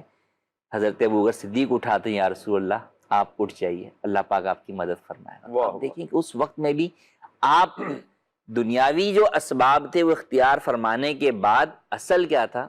توکل علی اللہ، واہ، اللہ کی بارگاہ میں جھک گئے۔ تو ہمیں بھی یہی چاہیے کہ رب العالمین کی بارگاہ میں جو ہے وہ جھکیں، اور انسان کی، مسلمان کی زندگی پوری اسی کے اوپر ہے۔ دیکھیں صبح سے لے کے رات تک 5 مرتبہ آپ کو جو ہے وہ رب العالمین کی بارگاہ میں بلایا جاتا ہے۔ بالکل، تو وہ جو صبح کا آغاز ہوتا ہے اس وقت سے جو ہے وہ آپ کو سجدہ کرنا ہے، اور رات کے اختتام تک۔ واہ، اس کو دیکھیں قرآن بھی اس بیان فرماتا ہے وَالنَّجْمُ وَالشَّجَرُ يَسْجُدَانِ، واہ، کہ ستارے بھی اور درخت بھی سب رب کو سجدہ کرتے ہیں۔ واہ، تو اگر ہم ستاروں کی بات کریں تو گویا کہ ستارے کب نکلتے ہیں؟ رات میں نکلتے ہیں۔ جی، اور درختوں کی بات کریں تو ان کی جو تازگی ہے وہ صبح کے وقت میں ہوتی ہے۔ جی، تو صبح سے شام تک ہر چیز رب کی بارگاہ کے اندر سجدہ ریز ہوتی ہے۔ سجدہ ریز ہے، خود سورج کے بارے میں فرمایا کہ جب جو ہے وہ سورج جو ہے وہ غروب ہوتا ہے تو کیا کرتا ہے؟ سجدہ کر، سجدہ کرتا ہے رب العالمین کی بارگاہ کے اندر۔ تو دنیا میں اگر ہم دیکھیں تو رب تعالیٰ کی مخلوقات میں ایک بہت بڑی مخلوق سورج ہے، مگر وہ بھی رب العالمین کو سجدہ کرتا ہے۔ کیا بات ہے، تو پھر بندہ سوچے کہ میں اللہ کی ساری مخلوق کے مقابلے میں کتنی ناتواں چیز ہوں، اللہ اکبر، اور پھر بھی میں سجدہ نہ کروں۔ تو مسلمان کو یا انسان کو یہ زیب نہیں دیتا کہ وہ رب کو سجدہ نہ کرے۔ اللہ اکبر، تو چاہیے یہ کہ ذوق اور شوق کے کیا ساتھ بات ہے، سجدے کی عادت بنائیں، اور کئی زبردست، سجدے تو دیکھیں ہم سجدے کے اگر احکامات کی طرف جائیں، سجدہ تلاوت لازم ہوا، سجدہ سہو لازم ہوا۔ اب دیکھیں سہو، دیکھیں کتنی پیاری خوبصورت بات ہے، نماز میں غلطی ہو گئی آپ کی، جی، در حقیقت تو آپ کو پوری نماز ریپیٹ کرنی تھی، جی، ہیں؟ اللہ کہتا ہے جھک جاؤ، معاف کر دوں، اللہ اکبر، کیا بات ہے، 2 سجدے کر لو، معاف کر دوں گا، ساری جو ریپیٹ والی غلطیاں تھیں وہ معاف ہو جائیں۔ واہ واہ، کہاں آپ کو دوبارہ جو ہے وہ پڑھنی تھی، جی، اگر آپ 4 رکعت دوبارہ پڑھتے جی، تو کتنے سجدے کرنے ہوتے آپ کو؟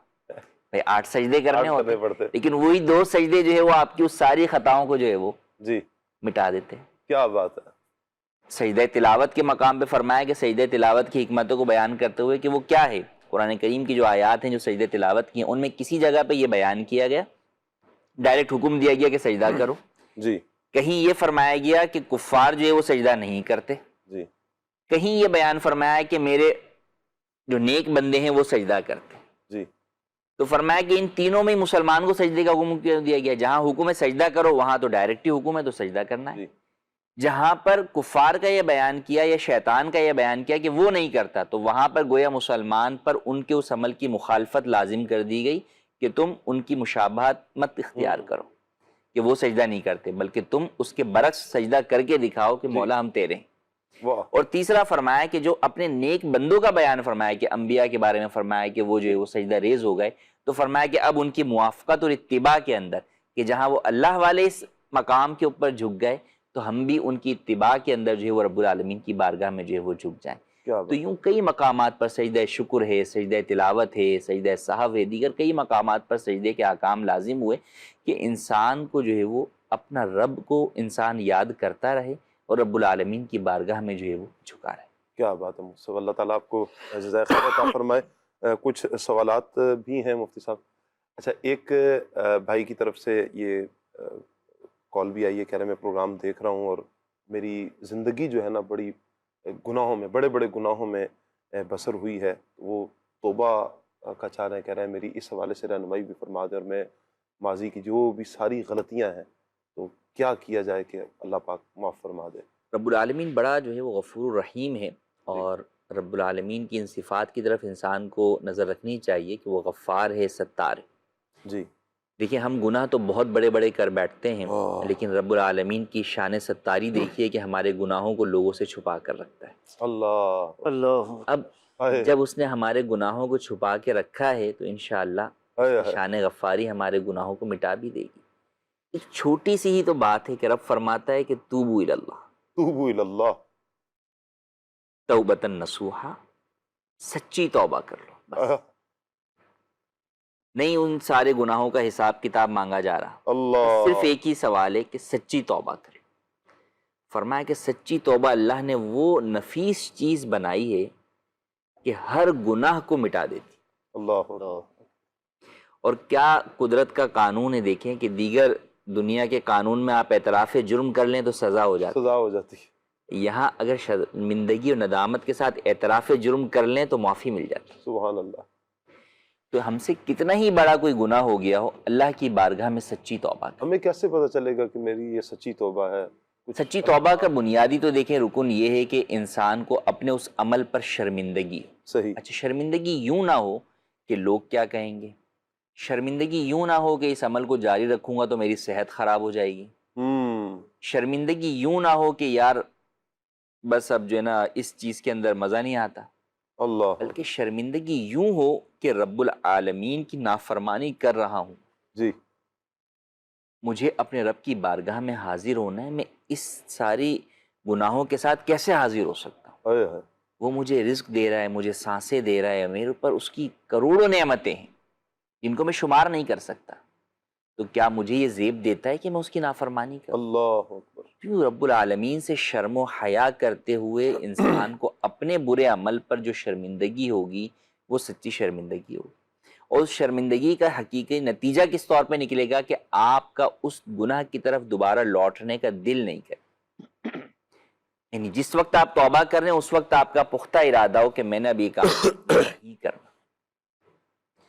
تو جب آپ کے دل میں یہ پختہ ارادہ ہے کہ یہ کام میں نے اب دوبارہ کبھی نہیں کرنا، کچھ بھی نہیں کرنا، وہ کب ہوگا کہ جب رب العالمین کی محبت ہوگی، جی، رب العالمین کے جو گناہ آپ نے کیے ہیں، نافرمانیاں کی ہیں، اس کے اوپر رب کی بارگاہ میں شرمندگی ہوگی، اس کے عذاب کا خوف ہوگا۔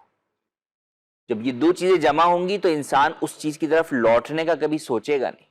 اللہ اکبر، تو یہ اس ندامت کے ساتھ سمجھے لازم اور ملزوم چیز ہے کہ آپ کو وہ شرمندگی اور ندامت ہوگی کہ آپ اس گناہ کی طرف نہ لوٹنے کا پختہ عزم اور ارادہ کریں۔ جب یہ دو چیزیں ہو جائیں گی تو پھر انشاءاللہ اللہ پاک جو ہے وہ آپ کے اس گناہ کو مٹا دے گا۔ اب پھر آگے اس کی تفصیل مزید ہے کہ جناب اگر وہ گناہ ایسے ہیں جو حقوق العباد سے متعلق ہیں تو اس کے اندر آپ کو بندوں سے معافی مانگنی ہوگی، ان کے حقوق ادا کرنے ہوں گے۔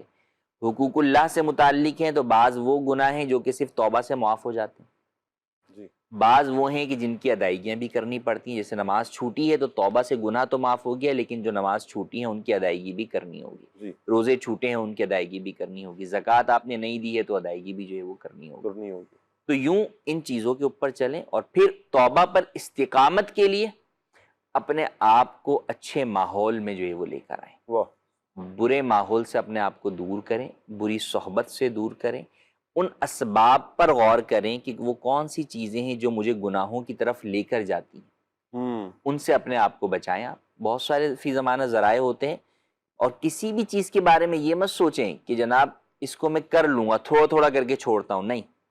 جب انسان کو آگ لگتی ہے تو یہ نہیں کہ جناب جو ہے وہ میں جو ہے وہ ابھی فی الحال صرف پاؤں والی آگ جو ہے وہ ہٹا دوں، نہیں، انسان پورے جسم سے اپنے اس آگ کو فوراً دور کرنا چاہتا ہے۔ تو یہ گناہوں کی جو آگ آپ کو لگ رہی ہے یہ در حقیقت کہاں لے جائے گی؟ جہنم کی آگ کی طرف لے کے جائے گی۔ جی، تو اس سے یہ نہیں ہے کہ جناب ابھی فی الحال تھوڑا چھوڑ دیتا ہوں، نہیں، جی، یک لخت یک مشت جو ہے وہ آپ کو فوراً ہی سارے گناہوں کو چھوڑنا ہوگا، جی، سچی نیت کے ساتھ، انشاءاللہ اس کے اوپر پھر استقامت اپنی حاصل کرنے کے لیے نئی اچھی صحبت اختیار کریں، ذکر و اذکار کریں، تسبیحات کریں، سجدہ اس معاملے میں بڑا جو ہے وہ کارآمد ہے کیا بات ہے، کہ انسان سجدہ کرے، واہ واہ، رب کی بارگاہ میں جا کر گڑ گڑا کر معافی مانگے اپنے گناہ کی، اور رب العالمین کی بارگاہ کے اندر دعا کرتا رہے۔ جی، جہاں ہم نے گھنٹوں جو ہے وہ اسکرین پر گزار دیے، گھنٹوں دیگر گناہوں میں گزار دیے، اللہ کی پناہ، اللہ کی تو پناہ، آج جب اتنے سالوں کے ہمارے دلوں کے اوپر جو ہے وہ گناہوں کی جو ہے وہ رنگ چڑھ گیا ہے، تو زنگ چڑھ گیا ہے، تو اس کو اتارنے کے لیے ہم سجدے میں نہیں جا سکتے۔ جائیں سجدے کے اندر 15 منٹ 20 منٹ آدھا گھنٹہ سجدے میں گزاریں، رب سے دعا مانگتے رہیں، تنہائی کا جو وقت ہے اس وقت کو عبادت میں گزاریں، سجدے میں چلے جائیں۔ خاص طور پہ تہجد کا وقت بڑا مبارک بڑا پیارا وقت ہے. اس وقت کے اندر آپ سجدہ جو ہے وہ کریں، اپنے آپ کو تبدیل کریں، کوشش کریں. انشاءاللہ اللہ پاک سے دعا مانگتے رہیں، کیونکہ بہرحال توفیق بھی اسی کی جانب سے ہے، گناہ سے بچنے کی قوت اور طاقت بھی اسی کی جانب سے ہے. جی تو رب العالمین کے سے دعا بھی مانگتے رہیں واہ. اور ساتھ ہی ساتھ یہ تمام چیزیں کریں. انشاءاللہ اللہ پاک جو ہے بخشنے والا ہے، ہر گناہ کو بخش دے. کیا بات. مجھے سچی توبہ کی توفیق دے دے مولا، مجھے سچی توبہ کی توفیق دے دے، پے تاجدار حرم یا الہی مولا، پے تاجدار حرم یا الہی، پے تاجدار حرم یا الہی، محبت اپنی گمایا الہی مولا، محبت اپنی گمایا الہی، نہ پاؤں میں اپنا پتا یا الہی. وسیم بھائی توبہ کیوں ضروری ہے، کیا کہیں گے؟ بسم اللہ الرحمن الرحیم. شاہ صاحب، سب سے پہلے تو ماشاءاللہ مفتی صاحب نے بھی توبہ کے حوالے سے گفتگو فرمائی. حدیث شریف میں نبی کریم صلی اللہ تعالی علیہ وآلہ وسلم کا فرمان ہے، التائب من الذنب کمن لا ذنب لہ، یعنی گناہ سے توبہ کرنے والا ایسا ہے جیسے اس نے گناہ کیا ہی نہیں. توبہ کرنے والوں کے گناہ اللہ پاک معاف فرما دیتا ہے. اب یہ کہ توبہ کیوں ضروری ہے، دیکھیں اللہ رب العزت جل شانہ ہمارا خالق ہے، ہمارا مالک ہے، ہم سب کا یہ ایمان ہے. اللہ نے ہمیں پیدا کیا اور پھر اللہ نے ہی ہمیں دنیا میں بھیجا، اور اس دنیا میں اللہ کریم جل شانہ نے ہمیں اپنی عبادت کے لیے بھیجا. یہ مفاہیم قرآن کریم میں بیان کیے گئے کہ ہمیں اس دنیا میں نیک کام کرنے کے لیے اور اللہ کی عبادت کے لیے بھیجا گیا. جی اب ہمارے ساتھ ہمارا ازلی دشمن شیطان بھی ہے، جو ہمیں عبادت سے روکتا ہے، نیکی سے روکتا ہے، گناہوں کی طرف راغب کرنے کی کوشش کرتا ہے. تو بندہ یہ بات یاد رکھے کہ اللہ کی بارگاہ میں قرب پانے کا سب سے آسان ترین ذریعہ وہ توبہ ہے. یعنی توبہ کرنے والوں کے گناہ معاف ہو جاتے ہیں، انہیں اللہ کی بارگاہ میں قرب نصیب ہوتا ہے. سچے دل سے توبہ کر لی جائے تو پچھلے گناہ بھی معاف ہو جاتے ہیں، بلکہ قرآن کریم کی آیات کا یہ مفہوم بھی ہے کہ اللہ چاہے تو پچھلے گناہوں کو نیکیوں میں بھی بدل دیتا ہے. واہ واہ. یہ مفاہیم بھی قرآن میں موجود ہیں. پھر آج اگر ہم دنیا میں دیکھیں تو ہم میں سے کوئی شخص تنگ دستی کا شکار ہے، کوئی کس پریشانی میں مبتلا ہے، کوئی کس پریشانی میں مبتلا ہے، کوئی کہتا ہے میرے پاس اولاد نہیں ہے، میں کیا کروں. تو قرآن مجید فرقان حمید کے 29ویں پارے سورہ نوح کی ایک آیت مبارکہ ہے، فَقُلْتُ اسْتَغْفِرُوا رَبَّكُمْ إِنَّهُ كَانَ غَفَّارًا يُرْسِلِ السَّمَاءَ عَلَيْكُمْ مِدْرَارًا وَيُمْدِدْكُمْ بِأَمْوَالٍ وَبَنِينَ وَيَجْعَلْ لَكُمْ جَنَّاتٍ وَيَجْعَلْ لَكُمْ أَنْهَارًا. یعنی حضرت نوح علیہ السلام کے ارشادات کو اللہ کریم جل شانہ نے سورت میں بیان فرمایا کہ نوح علیہ السلام نے اپنی قوم سے کہا کہ تم اپنے رب کی بارگاہ میں توبہ کرو، بے شک وہ بڑا بخشنے والا ہے. اور انعام اس کا کیا ملے گا اس کو ایک واقعے سے سمجھتے ہیں. مختلف کتابوں میں مختلف بزرگوں کے نام سے یہ واقعہ موجود ہے. حضرت حسن بصری رحمۃ اللہ تعالیٰ علیہ کے حوالے سے بھی منقول ہے، غالباً حضرت امام حسن مجتبیٰ رضی اللہ تعالیٰ عنہ کے حوالے سے بھی اسے ذکر کیا گیا ہے بعض کتابوں میں، کہ کسی نے آ کر آپ سے اپنی تنگ دستی کی شکایت کی تو آپ نے اسے فرمایا کہ استغفار کیا کرو. کسی نے آ کر کہا کہ ہمارے یہاں بارشیں نہیں ہو رہی، قحط سالی ہے، تو آپ نے اس سے بھی فرمایا کہ استغفار کیا کرو. ایک نے آ کر کہا کہ اولاد نہیں ہے، میں بے اولاد ہوں، کوئی وظیفہ دے دیجئے، تو اس سے بھی فرمایا کہ استغفار کرو۔ کسی نے کہا کہ ہمارے باغوں میں پھل نہیں لگتے، جی تو فرمایا کہ استغفار کیا کرو۔ تو کسی نے پوچھا کہ الگ الگ لوگ آئے، جی سب کے مسئلے الگ تھے، لیکن علاج سب کو ایک ہی عطا فرمایا آپ نے۔ واہ اس میں کیا حکمت ہے، کیا راز ہے؟ تو اسی آیت مبارکہ کو پڑھ کر آپ نے ارشاد فرمایا کہ دیکھو اس میں استغفار کا نتیجہ یہ بیان کیا گیا کہ یرسل السماء علیکم مدرارا، تم توبہ کرو، اللہ تم پر موسلا دھار بارشیں نازل فرمائے گا۔ واہ واہ وَيُمْدِدْكُمْ بِأَمْوَالٍ وَبَنِينَ، توبہ کرو گے اللہ تمہارے مالوں اور تمہاری اولاد کے ذریعے، تمہارے بیٹوں کے ذریعے تمہاری مدد کرے گا۔ تو قرآن کریم کی اس آیت مبارکہ میں یوں سمجھ لیجئے کہ توبہ کی ان برکات کو بھی بیان کیا گیا ہے کہ توبہ کرنے سے، استغفار کرنے سے اللہ تعالیٰ نہ صرف گناہ معاف فرماتا ہے بلکہ دنیا میں اس کی بے شمار برکات نصیب ہوتی ہیں۔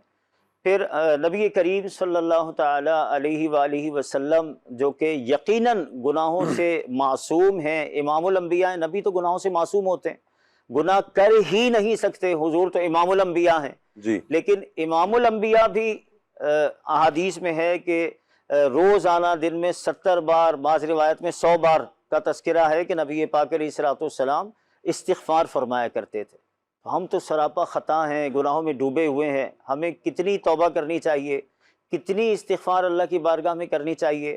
اور اگر ہم اس چیز پر بھی غور کریں کہ توبہ کرنے والوں کو اللہ کی بارگاہ میں درجات کیسے نصیب ہوتے ہیں، تو کئی ایسے واقعات ان لوگوں کے جنہیں آج ہم اولیاء کرام کہتے ہیں، جی اولیاء کرام بڑے بڑے مرتبوں پر فائز، لیکن کیا کہ اگر ان کی ہم ہسٹری پڑھیں، ان کی سیرت پڑھیں تو پتہ چلے گا کہ ان کا ماضی کچھ اور تھا، پھر اللہ پاک کی رحمت شامل حال ہوئی جی اور وہ توبہ تائب ہوئے، اور اس کے بعد پھر جو مرتبہ ملا تو ایسے ایسے مرتبے ملے، اللہ والوں کو ایسے ایسے مرتبے ملے کہ ایسے بھی بزرگ گزرے ہیں، حضرت بشر حافی رحمۃ اللہ تعالیٰ علیہ۔ ایک توبہ کی برکت اور ایک تعظیم، اللہ پاک کے نام کی تعظیم کی برکت سے کیا مقام اللہ پاک نے آپ رحمت اللہ تعالیٰ علیہ کو عطا فرمایا۔ یقیناً پھر اللہ توبہ کی توفیق بھی عطا فرماتا ہے۔ یقیناً مدنی چینل کے ناظرین، یہ جو توبہ ہے نا، توبہ یہ توفیق باری تعالیٰ ہے، اللہ تعالیٰ ہی کی طرف سے ہے۔ جب توبہ کر لیں گے پھر آپ کا سجدوں میں دل لگے گا، توبہ کر لیں گے قرآن میں دل لگے گا، توبہ کر لیں گے نیکی میں دل لگے گا، توبہ کر لیں گے، اور یہ محض اللہ کے فضل سے ہوگا، اس کے کرم اور اس کی عطا سے ہی ہوگا۔ اللہ پاک رحمت کی نظر فرمائے۔ صوفی اقبال زیائی صاحب کا میسج آیا ہے جی، وہ فرما رہے ہیں کہ جس پر 31واں روزہ رکھنا ضروری ہوا اور اس نے سفر کی وجہ سے نہ رکھا تو کیا اسے اس کی قضا کرنا لازم ہوگی؟ پہلے تو یہ بتائیں 31واں روزہ کون سا ہوگا مفتی صاحب؟ جی مہینہ تو جو ہے وہ 29 اور 30 کا جو ہے وہ ہوتا ہے جی البتہ کسی جگہ پر مثال کے طور پہ جیسے عرب شریف میں 30 روزے ہوئے اور پاکستان میں بھی 30 روزے ہوئے، اب کوئی شخص جو ہے وہ عرب سے یہاں پر آیا جی اور یہاں پر 30واں روزہ ہے تو اب اس کے لیے حکم یہ ہے کہ وہ یہاں پر 31واں ہوگا یہاں پر، اگر یہاں پہ جیسے 30واں ہے تو اس کے لیے 31واں ہوگا، جی جی تو اب اس کے لیے حکم یہ ہے کہ دیگر لوگوں کی اتباع اور موافقت کے اندر وہ روزہ رکھے۔ جی کہ جب یہاں رمضان پایا جا رہا ہے، لوگ روزہ رکھ رہے ہیں، تو یہ اپنی انفرادی صورت نہیں اختیار کر سکتا کہ روزہ نہ رکھے، جبکہ اس کو یہاں پہ روزے کا وقت جو ہے وہ مل رہا ہے جی تو روزہ رکھے۔ اب اگر تو یہ اس نے روزہ جو ہے وہ نہیں رکھا یا وہ مسافر شرعی تھا کہ اسے روزہ چھوڑنے کی ہی رخصت تھی، تو ایسی صورت کے اندر گناہ جو ہے وہ اس کے اوپر نہیں ہے۔ جی اب یہ بات کہ اس کے اوپر قضا لازم ہوگی یا نہیں، یہ بہرحال جو ہے وہ اختلافی مسئلہ ہے کہ بعض علماء یہ کہتے ہیں کہ جو ہے وہ احتیاطاً وہ قضا جو ہے وہ رکھے، کیونکہ بہرحال اس نے ماہ رمضان یہاں پر جو ہے وہ پایا ہے۔ صحیح۔ اور بعض علماء کی رائے یہ ہے کہ چونکہ 30 دن سے زیادہ کا مہینہ نہیں ہوتا تو قضا جو ہے وہ لازم نہیں ہے، تو اس لیے بہتر یہی ہے کہ وہ احتیاطاً جو ہے وہ روزہ رکھ لے، چاہے وہ اس نیت سے رکھ لے کہ مجھ پر جو آخری روزہ بطور ذمہ مجھ پر لازم ہو رہا ہے میں اس کی نیت سے یہ روزہ رکھتا ہوں۔ جی اب اگر یہ لازم ہوگا تو یہ ہو جائے گا، ادروائز جو ہے وہ اگر پچھلے روزوں میں سے کوئی باقی ہوگا تو وہ اس کی جگہ کفایت کر آئے گا۔ جی اچھا، ایک میسیج مطلب یہ آیا ہے کہ ہمارے علاقے میں جنازے میں کچھ حضرات ہیں جو اونچی آواز میں نماز جنازہ پڑھاتے ہیں اور کچھ دھیمی آواز میں، ان میں سے صحیح طریقہ کار کون سا ہے؟ جنازے کے اندر تو دیکھیں جو امام ہے تو وہ اتنی آواز سے تو جو ہے وہ تکبیرات وغیرہ کہے گا کہ جب پیچھے جو مقتدی ہیں ان تک آواز جو ہے وہ پہنچے. جی بعض جگہ بڑے جنازے ہوتے ہیں وہاں پر مائک پہ بھی جنازہ ہوتا ہے. اچھا بعض جگہ امام کی اپنی آواز جو ہے وہ بلند ہوتی ہے تو وہ تھوڑے سے بھی لوگ ہوں تو وہ اگر خطیب شعلہ بیاں ہیں آپ کی طرح تو وہ تھوڑا تیز آواز جو ہے وہ نکل جائے گی. اور کوئی ہلکا جو ہے وہ بولتا ہے تو اس سے کوئی حرج نہیں ہے, آہستہ یا سلو میں کوئی حرج نہیں. چلے ٹھیک ہے. مفتی صاحب عامر نقشبندی بھائی ہیں سیالکوٹ پنجاب سے, کہہ رہے ہیں جی تمام اسلام بھائیوں کی خدمت میں سلام و دعا. وعلیکم السلام ورحمۃ اللہ وبرکاتہ. مفتی صاحب کی خدمت میں سوال ہے کہ شادی اور ولیمہ ایک دن کرنا شریعت میں کیسا ہے, اور بچت کی نیت سے کرے تو کیسا ہے؟ سنت ولیمہ جو ہے وہ شب زفاف کے بعد ہوتا ہے. صحیح. تو شب زفاف سے پہلے جو ہے وہ نہیں ہو سکتا. آج کل لوگوں نے جو ہے وہ شلیمہ کے نام سے اس طرح کی دعوتیں بچت کے طور پہ رکھنا شروع کر دی ہیں کہ بھئی لڑکا اور لڑکی دونوں ہی جو ہے وہ ایک ہی دعوت کو جو ہے وہ آپس میں اس کے ایکسپینس کنٹریبیوٹ کرنے کے لیے رکھ لیتے ہیں. تو اس سے سنت ولیمہ جو ہے وہ ادا نہیں ہوگا, اس کا شب زفاف کے بعد ہی ہونا ضروری ہے. جی اچھا, ایک میسج یہ آیا کہ نامحرم کو دیکھنا اور ان سے بات کرنا یقیناً گناہ ہے, تو بعض اوقات کہا کہ ایسی جگہ پر کام کر رہے ہوتے ہیں کہ جہاں پر واسطہ پڑتا ہے مفتی صاحب نامحرم عورتوں سے, اس صورت میں کیا کرنا چاہیے؟ جی دیکھیں اس کے اندر دو پہلو ہیں. اس کے اندر یہ نامحرم مطلق ہے تو اب نامحرم عورت ہے یا جو ہے وہ نامحرم مرد ہے. صحیح. عورت کو اگر کسی ایسی جگہ پر جو ہے وہ کام کرنا پڑ رہا ہے تو اولاً تو اس کو یہ دیکھنا ہوگا کہ اس کے لیے وہاں پر جاب کرنا جائز بھی ہے یا نہیں. فی زمانہ کئی ایسی جابز ہیں جو اس طرح کی مشترکہ ہوتی ہیں تو خواتین کے لیے وہ عام طور پہ ناجائز ہوتی ہیں کہ اس کے اندر پردے اور دیگر امور کی رعایت نہیں ہوتی. صحیح. اب اگر مرد ہے کہ وہ کام کر رہا ہے کسی ایسے آفس کے اندر یا جناب مارکیٹ کے اندر بھی وہ ہے تو خواتین جو ہے وہ آتی ہیں خریداری کرتی ہیں, تو اس کے اوپر یہ لازم ہے کہ وہ نگاہیں نیچے رکھیں. جی پہلی بات. دوسری بات یہ کہ ان کے ساتھ بے تکلف جو ہے وہ نہ ہو, اور تیسری بات یہ ہے کہ کسی بھی طرح ان کے ساتھ خلوت نہ ہو, کہیں بھی تنہائی میں جمع ہونا عورت کے ساتھ نہ پایا جائے. تو یہ تین چیزیں جو ہے وہ خاص طور پر ضروری ہیں. عام طور پہ یہ دیکھا جاتا ہے کہ جب اس طرح کمبائنڈ لوگ کام کر رہے ہوتے ہیں تو دوستیاں ہو جاتی ہیں, پھر جناب میسیجز پہ بھی بات ہو رہی ہے یا ویسے بھی فارغ بیٹھے ہوئے ہیں تو اس ٹائم میں آ کر جو ہے وہ ہنسی مذاق بے تکلفی ہو رہی ہے. تو یہ چیزیں جائز نہیں ہیں, اسلام ان چیزوں سے منع کرتا ہے. اچھا مصطفیٰ, ابھی جو نماز جنازہ کے حوالے سے بات ہوئی اس میں ایک پہلو یہ بھی ہو سکتا ہے نا سری یا جہری. اچھا یوں جو ہے کہ وہ جو اس کے اندر اذکار پڑھے جاتے ہیں, جی ثنا پڑھی جا رہی ہے یا یہ, تو وہ اگر کوئی شخص جو ہے وہ بلند آواز سے پڑھ دیتا ہے یا آپ کہہ رہے ہیں آہستہ پڑھتا ہے تو اصلاً تو آہستہ ہی جو ہے وہ پڑھا جائے گا. جی چاہے دن میں ہو چاہے رات کے اندر ہو, کیونکہ اولاً تو وہ تلاوت نہیں ہو رہی تھی. تسبیحات ہیں, تسبیحات تو عام نمازوں کی بھی جو ہے وہ آہستہ ہی جو ہے وہ پڑھے گا. جی تو کوئی اگر بآواز بلند پڑھتا ہے تو بھی جنازہ ہو جائے گا, البتہ خلاف سنت یہ عمل ہوگا. سنت یہی ہے کہ آہستہ آواز سے پڑھا جائے, صرف تکبیرات بآواز بلند کہی جائیں. صحیح. تہ والی مہندی آتی ہے مفتی صاحب, کہہ رہے ہیں ناخنوں پر اگر لگائی جائے تو وضو کا کیا ہوگا؟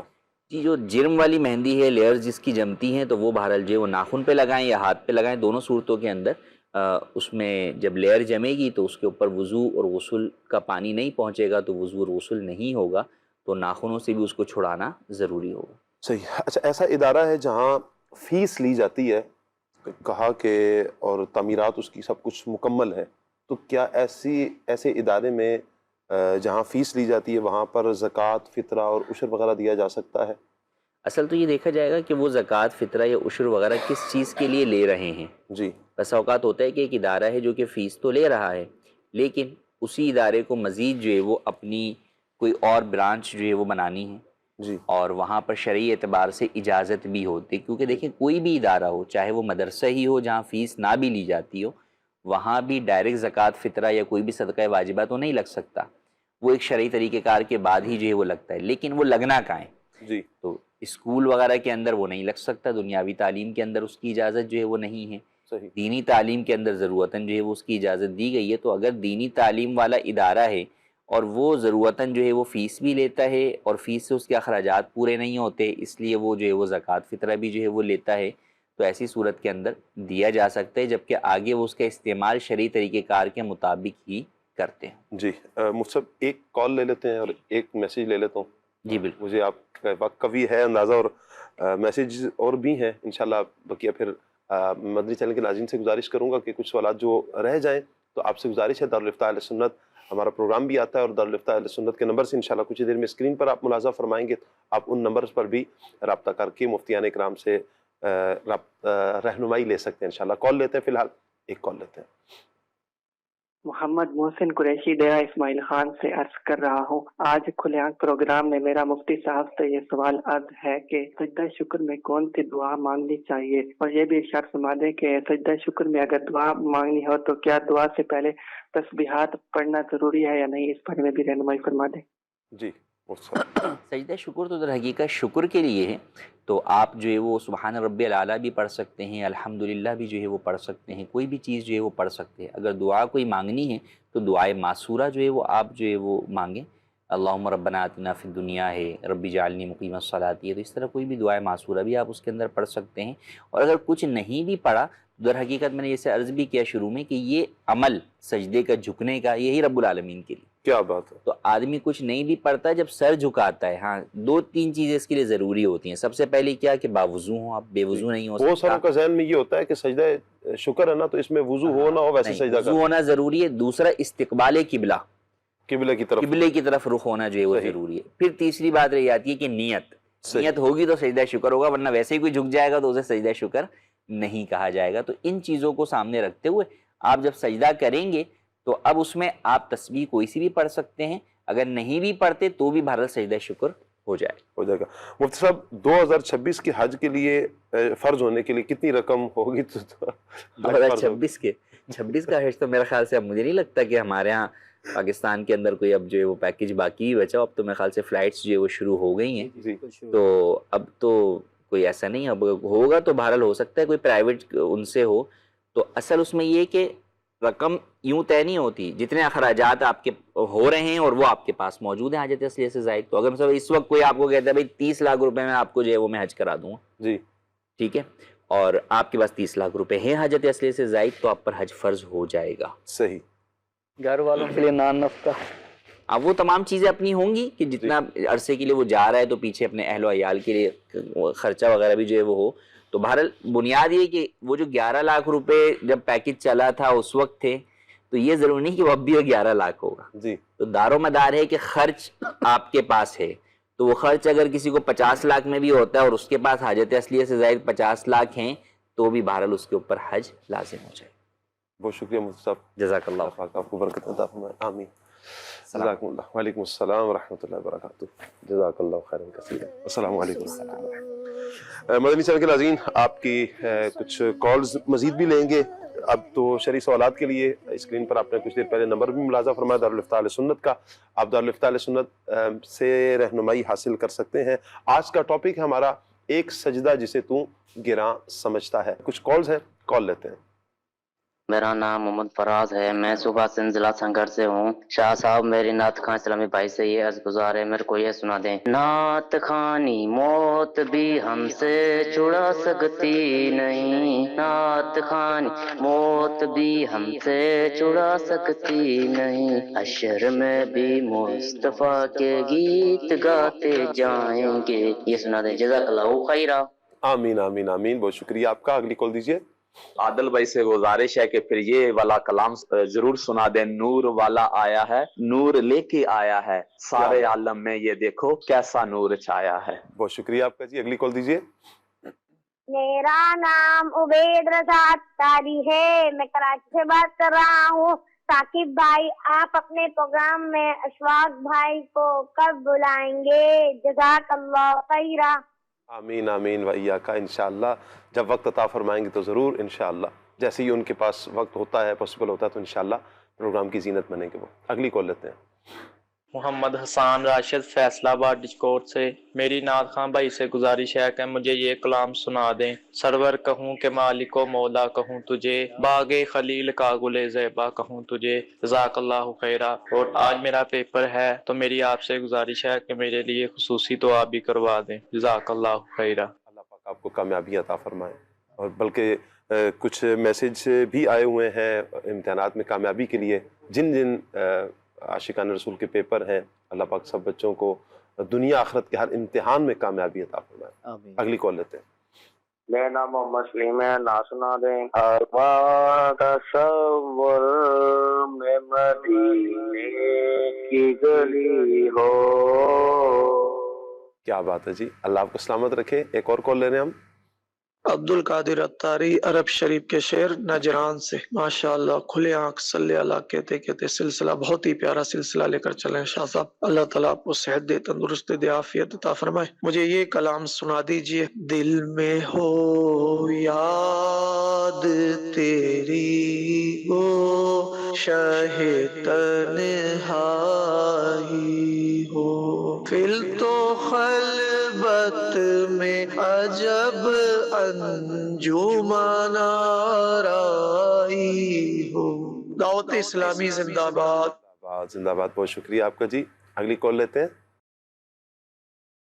میرا نام ربیہ بنت غلام مصطفیٰ اتاریہ ہے، میں صفدرآباد ضلع شیخوپورہ سے بات کر رہی ہوں۔ آپ مجھے یہ کلام سنا دیجئے، مدینہ یاد آیا ہے، اور لازمی سنا دیجئے گا۔ جزاک اللہ خیرا۔ اللہ آپ کو برکتیں عطا فرمائے جی۔ مزید اگلی کال لیتے ہیں۔ فرخ شہزاد بات کر رہا ہوں فیصل آباد سے۔ آپ کی فرمائش ہے، چمک تجھ سے پاتے ہیں سب پانے والے، میرا دل بھی چمکارے چمکانے والے۔ یہ نعت سنوا دیں، جزاک اللہ خیرہ۔ آمین آمین آمین، بہت شکریہ آپ کا جی۔ بڑھتے ہیں عادل بھائی کی طرف اور کلام شامل کرتے ہیں۔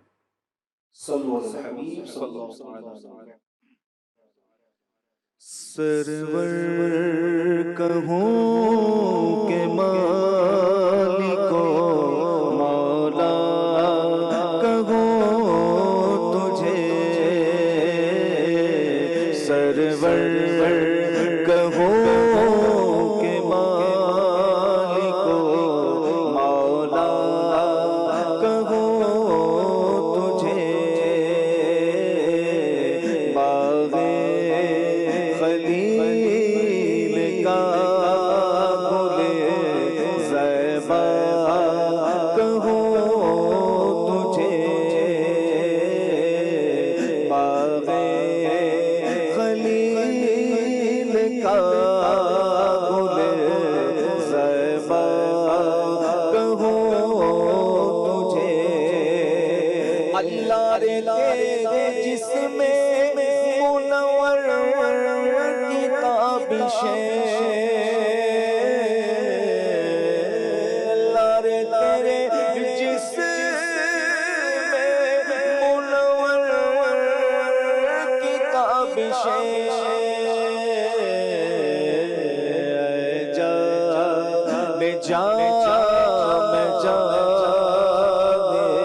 تجلا کہوں تجھے،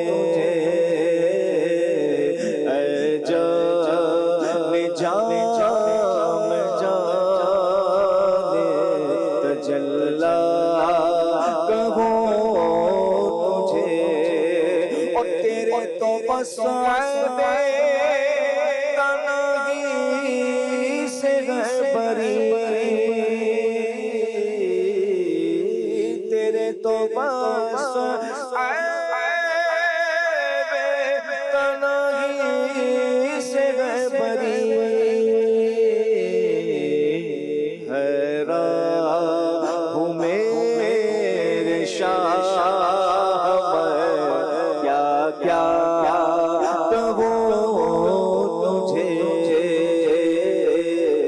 حیران ہوں میرے شاہ میں کیا کیا کہوں تجھے، سرور کہوں کہ مالک و مولا کہوں تجھے، اور کہنے کی سب کو چن کے ثنا کی خاموشی، چپ ہو رہا ہے کہ میں کیا کیا کہوں تجھے، لیکن رضا نے ختم سخن سے پہ کر دیا،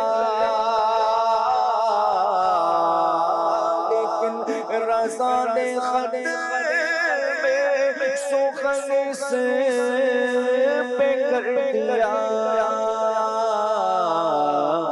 خالق کا بندہ خلق کا آقا کہو تجھے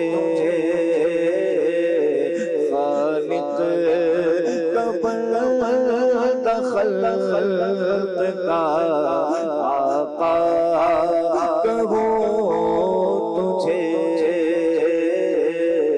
سرور کہو کہ مالکو مولا کہو تجھے